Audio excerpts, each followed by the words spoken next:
Exact कितना होता है, एयर का 1 होता है, इसका वैक्यूम का 1 होता है, एयर का 1.0059 होता है, but in the numericals we use value 1। ठीक है, कभी भी क्वेश्चन आता है और क्वेश्चन में ये मेंशन नहीं है कि मीडियम क्या है, तो आपको एयर और वैक्यूम मान के उसको क्या करना है, सोल्व करना है। ठीक है, अगर कोई अदर मीडियम होगा तो वो उस क्वेश्चन में क्या करेगा, डिस्कस करेगा। अगर क्वेश्चन में मीडियम की बात नहीं कर रहा है तो आपको वैक्यूम मानते हुए उसको क्या करना है, सोल्व करना है। ठीक है, उसके बाद में देखो यहाँ पे एप्सिलॉन आर की हम बात कर रहे हैं, और वो मैं बात कर रहा हूँ किसके लिए, वोटर के लिए। तो बेटा वोटर का वैल्यू शायद इसका अप्रोक्सीमेट 80 होता है। कितना होता है, एग्जैक्ट नहीं होता है, अप्रोक्सीमेट 80 के इक्वल होता है। और मेटल के लिए अगर हम बात करें तो कितना होता है बेटा, इनफाइनाइट होता है। कितना होता है, ये वाला इंपॉर्टेंट है, एक दो बार आरबीएससी बोर्ड ने इसको पूछा भी है, ये आपका इंपॉर्टेंट है ना, पूछ लेते हैं। Right the value of the dielectric constant of metal या रिलेटिव परमिटिविटी ऑफ मेटल। कितना होता है मेटल के लिए, इनफाइनाइट। कितना होता है, इनफाइनाइट होता है। क्या बात समझ में आ गई आप लोगों को अच्छे से? ठीक है, और एक चीज आप ये भी देखे थे यहाँ पे, आप यहाँ से ये भी तीसरा पॉइंट हम बात कर सकते हैं कि आपने देखा था epsilon R is equal to F naught upon कितना था, एफ एन। तो किसी भी मीडियम में जो फोर्स होता है, इसका मीडियम में जो फोर्स लगेगा वो कम लगेगा। तो एयर के लिए तो 1 है, तो दोनों अप्रोक्सीमेट इक्वल 1 हो जाएंगे, बाकी सबका वैल्यू 1 से क्या है, ग्रेटर है। और मेटल में कितना होगा, इनफाइनाइट से डिवाइड करोगे तो कितना आ जाएगा, 0। यानी मेटलिक मीडियम में कोई भी 2 चार्जेस होते हैं, उनके बीच में जो फोर्स एक्ट होता है वो कितना होता है, 0 होता है। क्या मेरी बात समझ रहे हो, नहीं समझ रहे हो? ठीक है ना, तो ये बातें थी। एक क्वेश्चन लिखो बेटा, फिर मैं पूछता हूँ आपसे।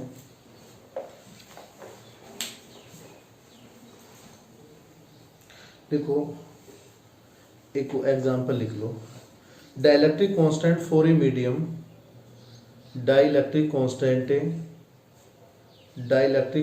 For a medium is, dielectric constant for a medium is 1, then calculate its permittivity, then calculate its permittivity।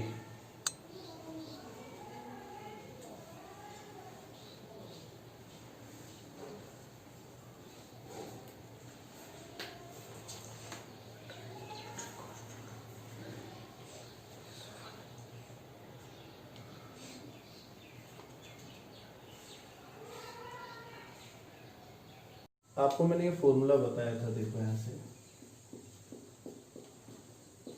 कि भाई epsilon R is equal to epsilon upon क्या होता है, एप्सिलॉन। अब वो कह रहा है कि उस मीडियम की परमिटिविटी कितनी है, डाइलेक्ट्रिक कांस्टेंट का वैल्यू 1 है, तो 1 रखोगे तो कितना आ जाएगा बेटा, एप्सिलॉन अपॉन एप्सिलॉन नोट। तो एप्सिलॉन इज इक्वल टू क्या होगा, तो एप्सिलॉन नोट का वैल्यू कितना है,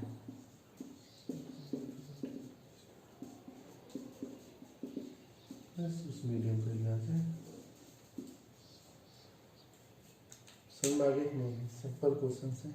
अब देखो मैं आपको एक चीज बता रहा हूँ, देखो ये इस क्वेश्चन में क्या कह रहा है, अपन ये बात करेंगे यहाँ से। तो इस क्वेश्चन में ये कह रहा है, देखो 1.5 में कह रहा है, 2 positive ions of same charge repel each other with a force 3.7 × 10⁻⁹ Newton. The distance between the two charges is 5 angstrom. How many electrons are less in each ion in general state? देखो मैं आपको ये कह रहा हूँ कि actually में ये कहना चाह रहा है कि 2 positive ion of same charge रखते हैं। ठीक है, तो सेम चार्ज उनके ऊपर है और रिपल्सिव फोर्स अपन को दे रखा है, बीच की डिस्टेंस दे रखा है। तो उससे अपन क्या करेंगे, क्यू की वैल्यू कैलकुलेट कर लेंगे। ठीक है, क्यू का वैल्यू वो कह रहा है कि भाई कितने इलेक्ट्रॉन कम है, तो उसमें पॉजिटिव चार्ज जब भी तो आया होगा जब आपने क्या किया होगा, इलेक्ट्रॉन्स निकाले होंगे। तो अपन क्यू इक्वल क्या कर लेंगे फिर, एनी, तो उससे नंबर ऑफ क्या आ जाएंगे, इलेक्ट्रॉन्स आ जाएंगे। तो यहाँ पे देखो मैं आपको बता रहा हूँ इस क्वेश्चन में, जो आपका एग्जाम्पल 1.5 है,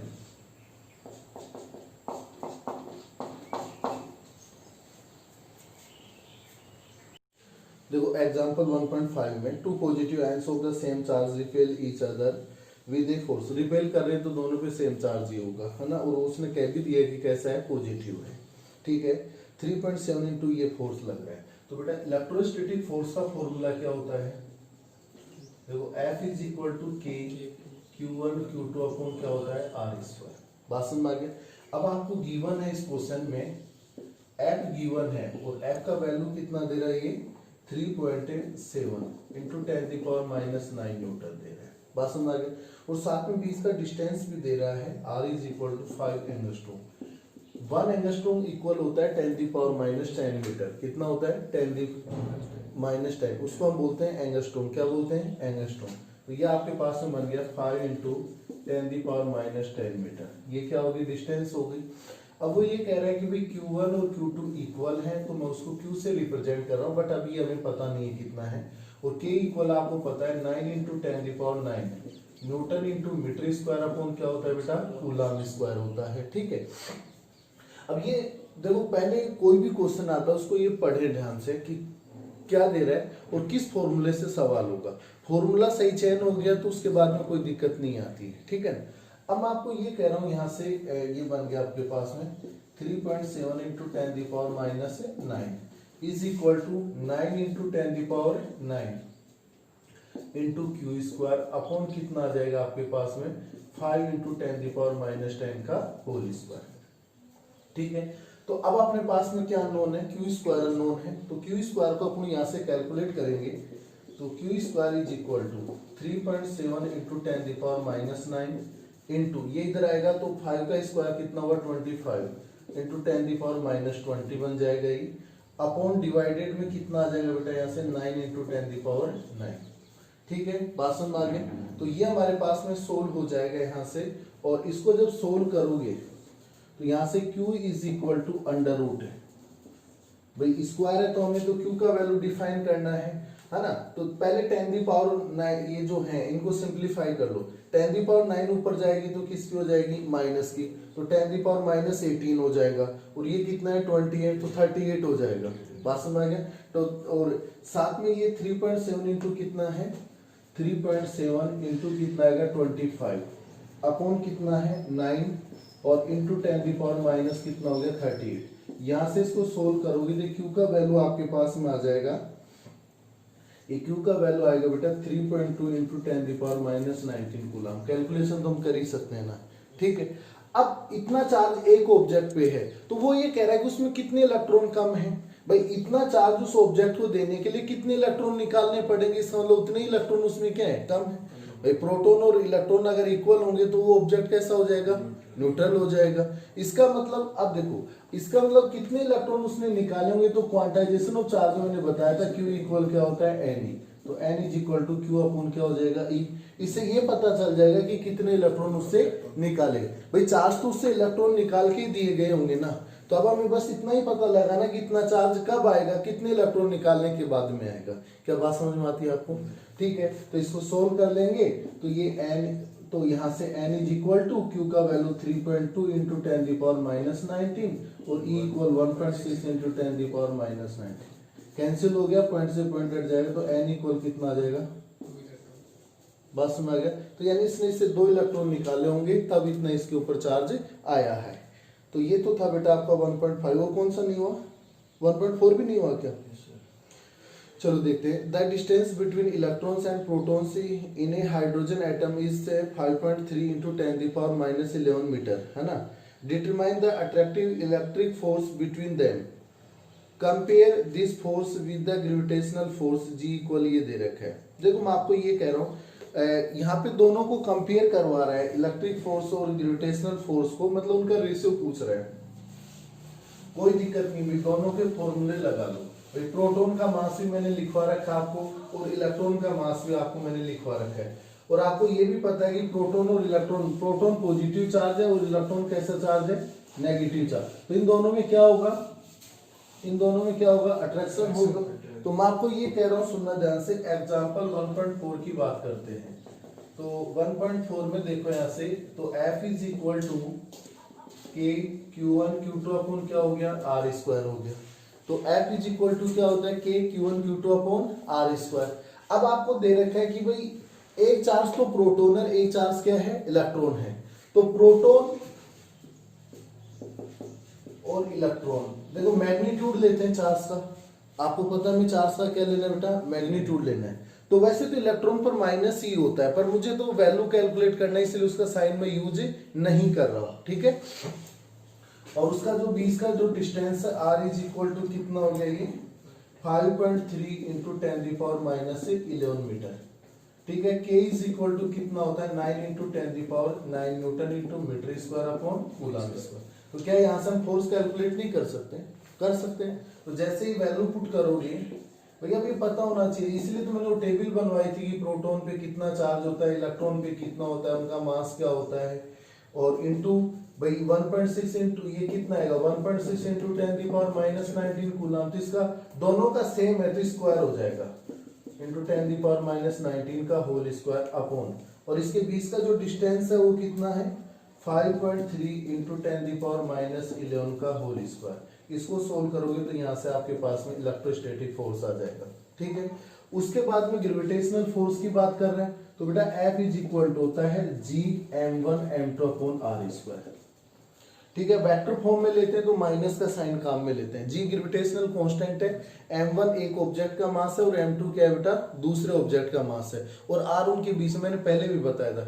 k को -g से रिप्लेस कर दो, q1 को m1 से, q2 को m2 से, तो जितने भी इलेक्ट्रोस्टैटिक के फॉर्मूले वो सारे किस में चले जाएंगे, ग्रेविटेशनल में चले जाएंगे, ठीक है। अब आपको g का वैल्यू इसने दे ही रखा है, तो बेटा g का वैल्यू कितना है 6.667 into 10⁻11 newton into metre square, ठीक है, अपॉन kg स्क्वायर होगा, ठीक है।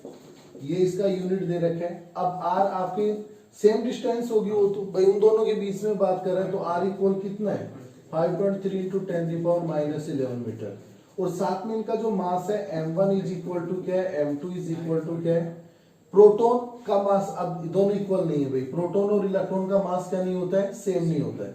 तो बेटा m1 में प्रोटॉन का मास माना तो 1.67 इंटू 10⁻27 kg होगा, और भाई इलेक्ट्रॉन का जो मास होता है 9.1 इंटू 10⁻31 kg होता है। पास में आ गया क्या, हमारे पास में पूरा डेटा आ गया, ठीक है। अब हमें क्या करना है, सिर्फ वैल्यू पुट करनी है यार इनकी, तो यहाँ से वैल्यू पुट करोगे तो F is equal to 6.67 into 10⁻11 1.67 into 10⁻27 into 9.1 into 10⁻31 upon distance का होल स्क्वायर करोगे तो 5.3 इंटू 10⁻11 का होल स्क्वायर। इसको सोल्व कर लीजिएगा, समझ में आ गया।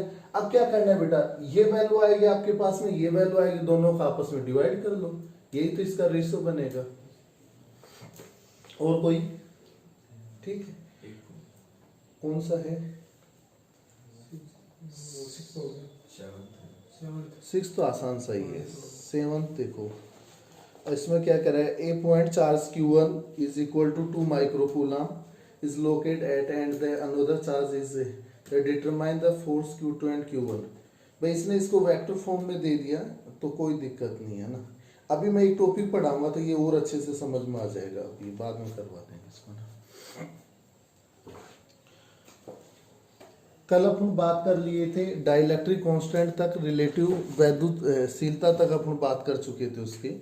आज देखो हम आपको एक अलग टॉपिक इसका लेके चलते हैं, vector form of Coulomb's law के बारे में हम बात करेंगे। कूलाम के नियम का सदिश निरूपण, ठीक है, कूलाम के नियम का सदिश निरूपण पढ़ेंगे, वेक्टर फॉर्म डिनोटेशन होगा, या इसको कूलाम्स फोर्स भी हम बोल देते हैं, ठीक है। देखो मैं आपको ये कह रहा हूँ यहाँ पे, ये एक इंपॉर्टेंट टॉपिक है बेटा, 2 नंबर के क्वेश्चन में जरूर आ जाता है। वेक्टर फॉर्म ऑफ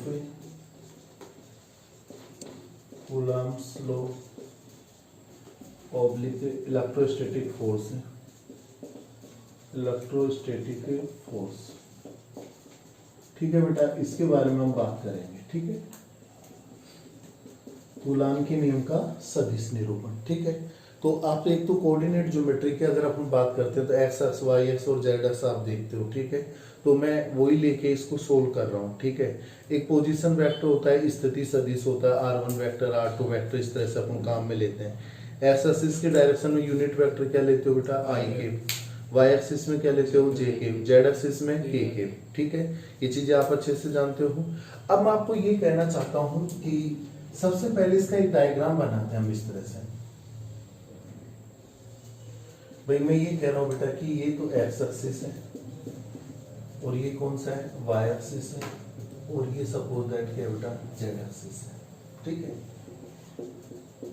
तो ये इसका ओरिजिन है, ठीक है। अब मैं आपको ये कह रहा हूं कि मेरे पास में दो चार्ज हैं, Q1 और Q2, ठीक है ना। तो मैं ये मान के चल रहा हूं कि Q1 चार्ज इस तरह से यहाँ पे रखा हुआ है और इसका पोजीशन वेक्टर क्या है बेटा, R1 वेक्टर है। क्या है, R1 वेक्टर। इसका पोजीशन वेक्टर क्या है, R1 वेक्टर है, ठीक है। और दूसरा ये पॉइंट ए ले रहा हूं मैं ना, इसको पॉइंट ए कंसीडर किया है, और दूसरा चार्ज मेरे पास में यहाँ पे है पॉइंट बी पे, और इसको चार्ज मैंने क्या लिया है यहाँ पे Q2, और इसका पोजीशन वेक्टर क्या है बेटा, R2 वेक्टर है। बात समझ में आ गया नहीं आ गया? तो अब हमारे पास में दो चार्ज हैं Q1 और Q2, और उनके पोजीशन वेक्टर क्या है, R1 और R2। ये थ्योरी में लिखोगे, according to diagram there are 2 point charges Q1 and Q2 are located at point A and B, their position vector is R1 vector and R2 vector correspond, ठीक है। इस तरह से पूरा लिखना पड़ेगा, ठीक है ना, वो लिख दोगे इस बात को। उसके बाद में मैं आपको ये कहना चाह रहा हूं, देखो यहां से कि अब देखो क्या हो रहा होगा कि भाई Q1 Q2 पे फोर्स लगा हो रहा होगा, Q2 किस पे, Q1। अभी मैं मान के चलता हूँ कि सपोज दैट दोनों पॉजिटिव चार्ज है, कैसे भी हो सकते हैं, पर एक बार एक्सप्लेन करने के लिए मैं दोनों को पॉजिटिव लेके चल रहा हूँ। तो बेटा अगर ये भी पॉजिटिव है, ये भी पॉजिटिव है, तो ये इस पे फोर्स किधर लगाएगा, Q1 Q2 पर किधर लगाएगा। बेटा मैंने क्या कहा था कि इलेक्ट्रोस्टैटिक फोर्स जो होते हैं वो उन दोनों को मिलाने वाली लाइन के अलोंग ही लगते हैं, इसको बोलते हैं लाइन जॉइनिंग। बात समझ में आ गया? कभी भी ऐसे किसी एंगल पे फोर्स नहीं लगेगा, इसलिए तो इसको क्या बोलते हैं, सेंट्रल फोर्स बोलते हैं, केंद्रीय बल बोलते हैं। बात समझ में आ गया, ठीक है ना। तो जो सेंट्रल फोर्स होते हैं, केंद्रीय बल होते हैं, वो हमेशा दो पॉइंटों को जोड़ने वाली रेखा के लाइन के अलोंग ही अप्लाई होते हैं, उनको हम बोलते हैं सेंट्रल फोर्स बोलते हैं, ठीक है। तो मैं आपको ये कह रहा हूं भाई कि Q1 Q2 पर लगाएगा तो सेम में क्या होता है, रिपल्सन होता है। तो ये Q1 इस पे किधर लगाएगा, इधर लगाएगा। बात समझ में आ गया? तो ये इस पर लगाएगा, तो इसको मैं नाम दे रहा हूं F21 वेक्टर, यानी 1 के रेस्पेक्ट में किस पे लग रहा है बेटा, 2 पे लग रहा है, ठीक है। अब ये Q2 किस पे लगाएगा, Q1 पे लगाएगा, तो इसकी डायरेक्शन किधर आएगी भाई, ये आ जाएगी, ठीक है। इसको हम क्या नाम देंगे, F12 वेक्टर, यानी 2 के रेस्पेक्ट में 1 पर। बात समझ में आ गया कि नहीं है? अब एक बात बताओ बेटा, अगर आप इधर से इधर जा रहे हो, आप इधर से इधर जा रहे हो, तो आप 1 के रेस्पेक्ट में देख रहे हो, तो उसको दोगे R21 वेक्टर नाम दोगे। क्या नाम दोगे, R21 वेक्टर। बात समझ में आ गया? यानी 1 के रेस्पेक्ट में 2 की पोजीशन है, ठीक है। अगर आप इधर से इधर जा रहे हो तो इसको क्या नाम दोगे बेटा, R12, यानी 2 के रेस्पेक्ट में किसका, 1। पर दोनों का डिस्प्लेसमेंट तो सेम है नहीं है भाई, डायरेक्शन ही तो अपोजिट है बेटा, मैग्नीट्यूड तो दोनों का क्या है, सेम है। तो यहाँ पे एक बात तो ये समझ, क्या डायग्राम समझ में आया नहीं है, फ्लेक्सिबल। दो चार्ज लिए Q1 और Q2, फोर्स की डायरेक्शन हमने डिफाइन कर ली, वही जिससे चल रहे हो तो इसका उसके रेस्पेक्ट में हम उसका डिस्प्लेसमेंट लेते हैं, और जो विस्थापन होता है, डिस्प्लेसमेंट होता है, वो फाइनल वेक्टर माइनस क्या होता है बेटा, इनिशियल वेक्टर, यानी अंतिम स्थिति सदिश माइनस क्या होता है बेटा, प्रारंभिक स्थिति सदिश होता है। अब यहाँ पे मैं ये कह रहा हूं भाई कि R21 vector is equal to क्या बेटा, कि यहाँ पे मैं कह सकता हूं कि position of Q2 charge with respect to Q1 charge, ठीक है। और R12 vector is equal to क्या होगा, position of Q1 charge with respect to Q2 charge. समझ में आ गया बेटा, ठीक है। ये बात हमारे समझ में आ गई। अब यहां तक कोई प्रॉब्लम है आप लोगों को, समझ में आ रहा है? अब देखो मैं आपको ये कहना चाह रहा हूं कि जब पहले भी मैंने आपको बताया था कि जब हम फोर्स को लिखते हैं वेक्टर फॉर्म में, तो F vector is equal to K Q1 Q2 upon R square और R क्यूब। बेटा Q1 और Q2 का मैग्नीट्यूड लेते हैं, वैसे इसको मोड फॉर्म में लगाना चाहिए। समझ में आ गया? जो कूलम्ब्स लॉ हमने पढ़ा था कि दोनों चार्जों का मैग्नीट्यूड का प्रोडक्ट और उनके बीच की जो डिस्टेंस होती है उसके स्क्वायर के क्या होता है, इनवर्सली प्रोपोर्शनल होता है। मैग्नीट्यूड के इनके प्रोडक्ट के डायरेक्टली क्या होता है, प्रोपोर्शनल होता है। ठीक है ना। अब मैं आपको ये कह रहा हूँ, सुनना ध्यान से, अब मैं आपको ये कह रहा हूँ भाई फोर्स, कौन सा फोर्स है ये, इलेक्ट्रोस्टैटिक फोर्स है, तो आप ऐसे भी मेंशन कर सकते हो, इलेक्ट्रोस्टैटिक है, electrostatic force experienced by Q2 charge. समझ में आ गया कि Q2 चार्ज पे कितना फोर्स लग रहा है, उसने कितना इलेक्ट्रोस्टैटिक फोर्स एक्सपीरियंस किया, उस पे लगा है। ठीक है बेटा, तो इस पे कितना लगा है, F21 वेक्टर लगा है, तो कितना लिखोगे, F21 वेक्टर, ये फॉर्मूला ध्यान रखते हुए लिखना। समझ में आ गया, is equal to k magnitude of Q1 magnitude of Q2 upon, अब बेटा देखो सुनो, आप यानी कि 2 पे लिख रहे हो तो 1 के रेस्पेक्ट में लिखोगे, तो अपन को केवल डिस्टेंस का मैग्नीट्यूड लेना है, तो R21 वेक्टर की मैग्नीट्यूड का स्क्वायर यानी डिस्टेंस का स्क्वायर, यानी अब मैग्नीट्यूड लेते हैं तो डायरेक्शन नहीं आती उसमें ना, और ये क्या आ जाएगा R21 वेक्टर। समझ में आया कि नहीं है? यस। क्या इक्वेशन समझ में आ रही है आप लोगों को? ठीक है ना। अब इसको हमने इक्वेशन नंबर क्या दे दिया बेटा, फर्स्ट दे दिया। क्या दे दिया इसको, इक्वेशन नंबर फर्स्ट। ठीक है। अब उसके बाद में मैं ये कह रहा हूं कि भाई दूसरी बात जो मैं कह रहा हूं उसको और ध्यान से सुनना आप, electrostatic force experienced bye Q1 charge by Q1 charge. ठीक है।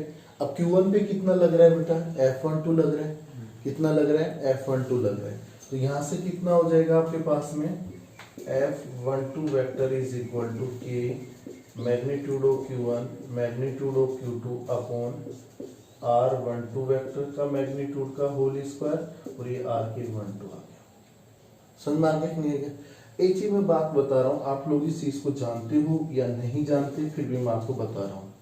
ये दोनों इक्वेशन तो बहुत इजीली समझ में आ गई होंगी। क्या करना है, F इक्वल के Q1 Q2 upon R square R cap से लिखना है, बट वो किसके रेस्पेक्ट में, उसको हमें ध्यान में रखते हुए लिखना है। यहाँ तक बातें समझ में आ रही है आप लोगों को? किसी भी वेक्टर क्वांटिटी को अगर नेगेटिव साइन से मल्टीप्लाई कर देते हैं तो उसकी डायरेक्शन जस्ट क्या हो जाती है, अपोजिट हो जाती है। चेंज तो होती है पर जस्ट अपोजिट। आर वेक्टर इस डायरेक्शन में है तो माइनस आर केप किधर होगा, आर वेक्टर इधर है तो माइनस आर वेक्टर किधर होगा, इधर होगा। मान लो एक्स वेक्टर इधर है तो माइनस एक्स वेक्टर किधर होगा, जस्ट अपोजिट। समझ में आ गया? यानी किसी भी वेक्टर क्वांटिटी को नेगेटिव साइन से मल्टीप्लाई कर देते हैं तो उनकी डायरेक्शन जस्ट क्या होती है, अपोजिट होती है। क्या होती है, अपोजिट होती है। पर एक चीज बताओ बेटा मुझे, इन दोनों का मैग्नीट्यूड तो सेम होगा कि नहीं होगा? मैग्नीट्यूड का मतलब उनका परिमाण तो सेम होगा बेटा। समझ रहे नहीं समझ रहे? तो मैं क्या ये कह सकता हूं, अब मेरे को थोड़ा सा रब करना पड़ेगा भाई।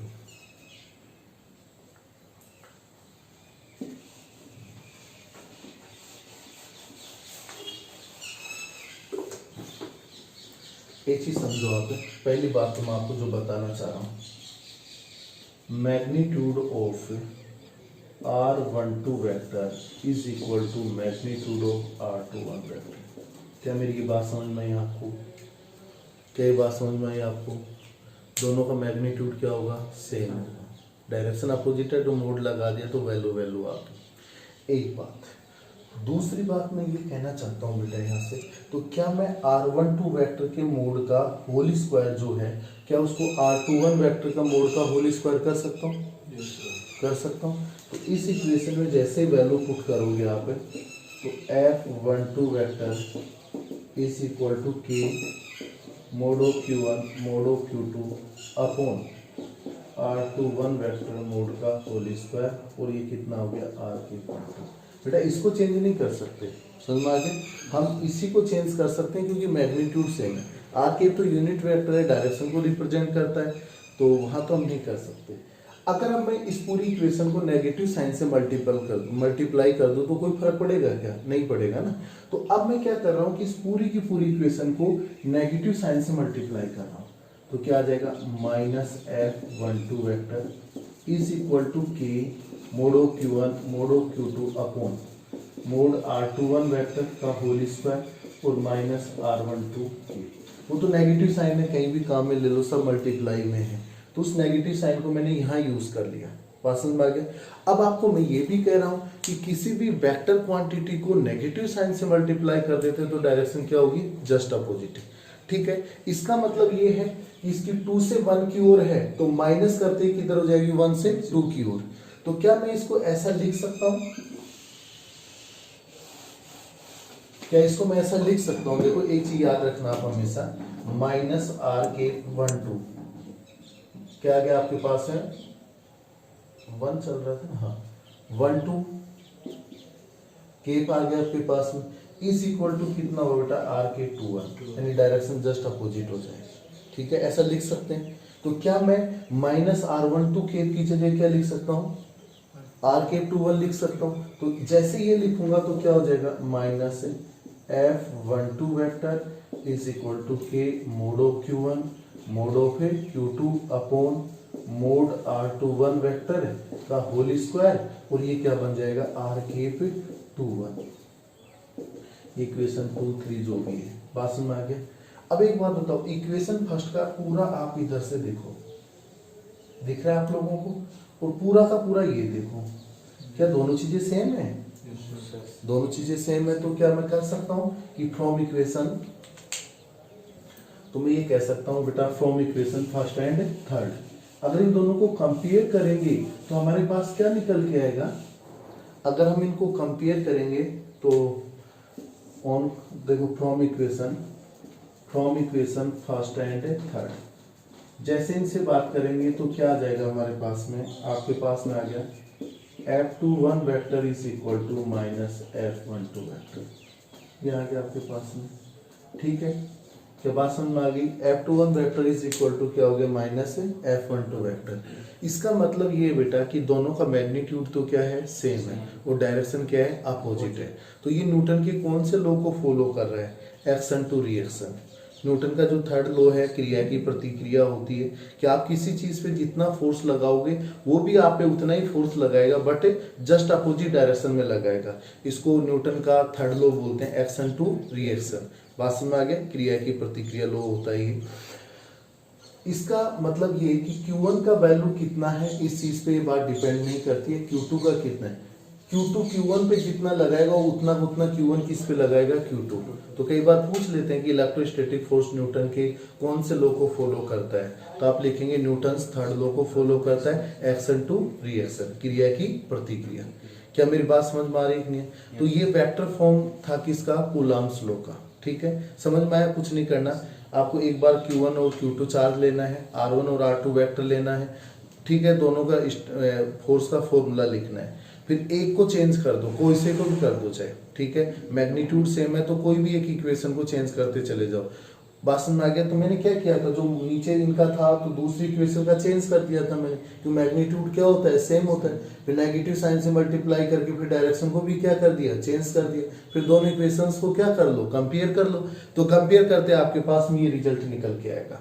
समझ में आ गया? और ये प्रूव करता है कि न्यूटन की थर्ड लॉ को फॉलो करता है, एक्शन टू रिएक्शन लॉ को। क्या यहाँ तक बात समझ में आ गई आपको? सही से बताओ, समझ में आ रहा है? ठीक है, एक चीज और बात बता रहा हूं आपको यहां से,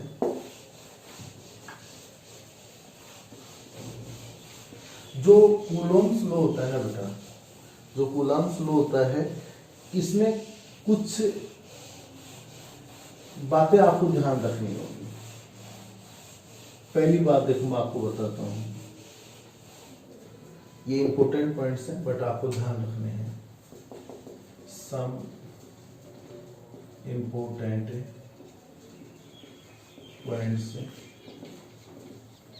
points about Coulomb law या इलेक्ट्रोस्टैटिक फोर्स, स्टैटिक फोर्स, इसकी कुछ बातें हैं, इनको हमें ध्यान रखना है। सबसे पहली बात यह है कि कूलम्ब्स लॉ इज ओनली और only applicable for static and point charges. बिंदु आवेशों के लिए, और वो भी रुके हुए आवेशों के लिए क्या होता है बेटा, एप्लीकेबल होगा। क्यों होता है इसका रीजन मैं आपको आगे बताऊंगा जब अपन मैग्नेट पढ़ेंगे। क्योंकि मूविंग चार्ज क्या करता है बेटा, मैग्नेटिक फील्ड भी क्या करता है, जनरेट करता है। तो अगर चार्ज मूव करेगा, चार्ज चलेगा, तो वो विद्युत क्षेत्र, वो चुंबकीय क्षेत्र मैग्नेटिक फील्ड जनरेट करता है, तो वहां पे मैग्नेटिक फोर्स और आ जाएगा। क्या आ जाएगा, तो वो अकेला क्या नहीं रह पाएगा, इलेक्ट्रोस्टैटिक फोर्स नहीं रह पाएगा। बात समझ में आ गया कि नहीं। तो मैं आपको ये कहना चाहता हूं यहाँ से, इस बात को समझने की कोशिश आप करें कि Coulomb's law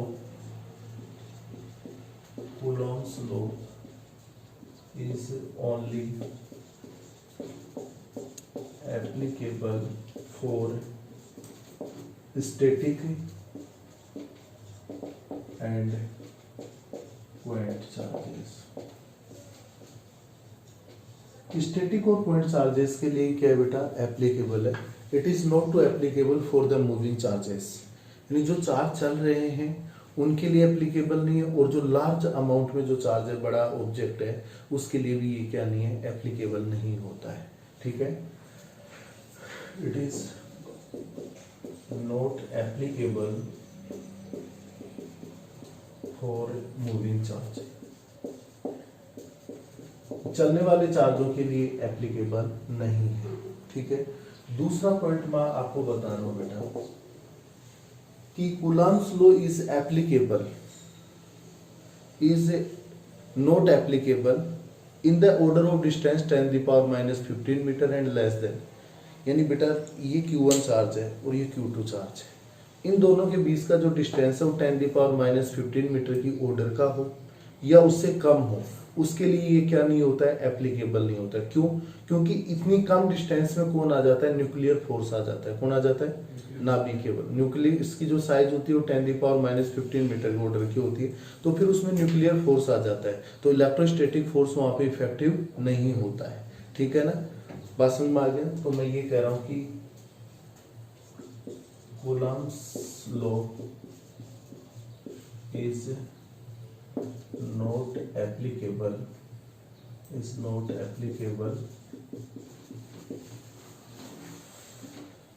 for the distance of 10⁻⁻15 meter order and less than from it।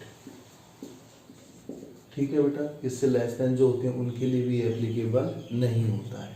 ठीक है, because in the order of distance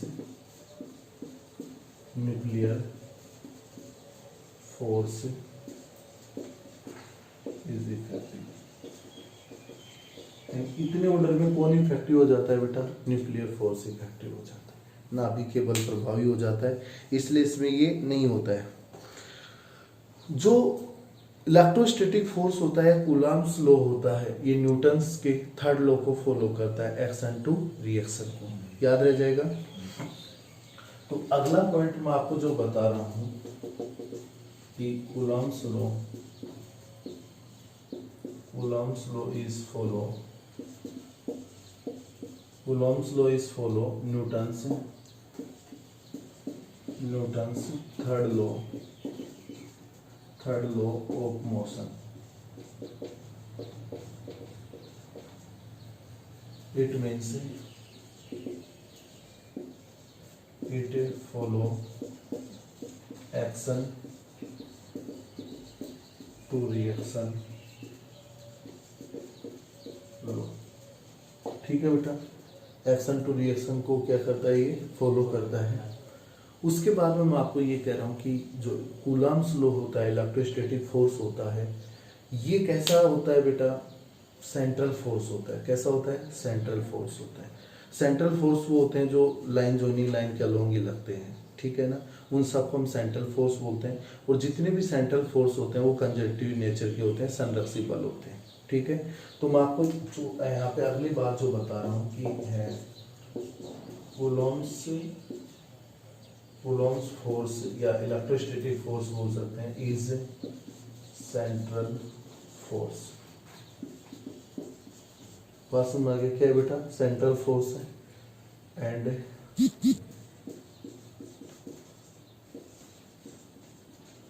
and conservative force है।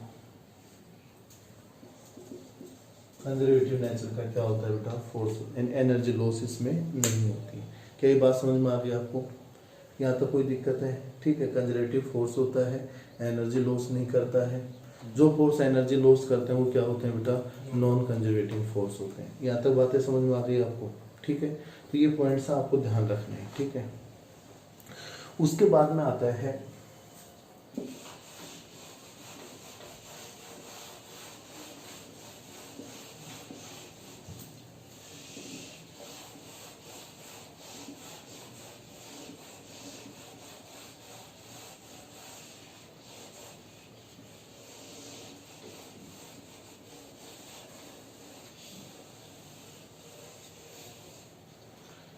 देखो, इसके बाद में हम जो बात कर रहे हैं, पहले मैं एक छोटा सा सवाल पूछता हूँ आपसे, सभी लोग सोचना उसके बारे में। एग्जाम्पल का एक छोटा सा क्वेश्चन है, यहाँ पे एक चार्ज है Q1 और उसकी वैल्यू है 10 माइक्रोकूलम, और यहाँ पे एक चार्ज है Q2 20 माइक्रोकूलम। इस Q1 ने Q2 पे जो फोर्स लगाया वो लगाया 10 न्यूटन का। कितना लगाया बेटा? 10 न्यूटन। तो Q2 Q1 पर लगाएगा, ये वाला ऑप्शन दे रहा हूं बेटा, 20 न्यूटन, 10 न्यूटन, 5 न्यूटन या 40 न्यूटन। चार ऑप्शन आपके पास में। Q1 Q2 पे कितना लगा रहा है बेटा? 10 न्यूटन का। Q1 Q2 पे लगा रहा है कितना? 10 न्यूटन। तो Q2 Q1 पर लगाएगा, ये चार ऑप्शन है। सोच